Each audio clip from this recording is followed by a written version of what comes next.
Come with me, let's make some catfish pepper soup.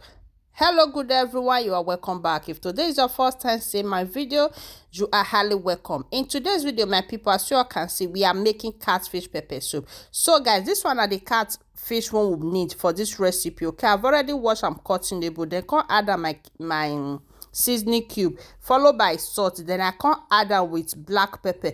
That one I see when I just fair put now that my seasoning powder when I make myself. Okay, and I be that one. Then I can't add my pepper soup spice. They can't add my pepper mix. Okay, I have just pepper and onions. Okay, so this one when I dey put na Eden fruit or prekese. Now be waiting that they call her. So the other small one, my people, I don't know the name for English. If you know the name for English, I beg help me on the comment section. Okay guys, so after that I can put a small water, make everything for cook together. Now it don't cook small now, so we are going to be adding a lot of water. Guys, remember we are making catfish pepper soup. Okay, so it needs a lot of water. Okay, so that is what we are doing here, as you all can see. You see this kind fish, mona not vex. So I tell now the last time I say the catfish when I see for store now small one. So we just have to manage what we have, you understand? So I can't go and throw it away because now money now take die. Now you understand?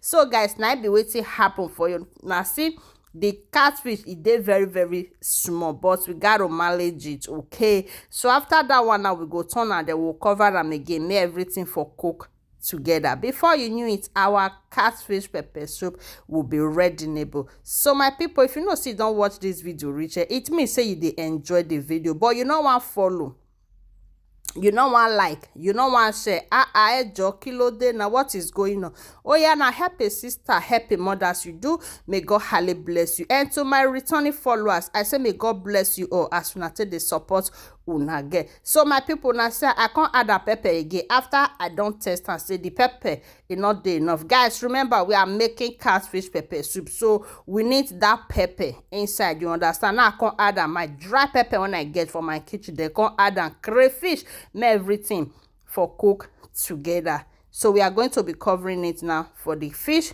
and everything to combine together to come to an agreement, you understand? So guys, what do you think? Will you be giving this a try?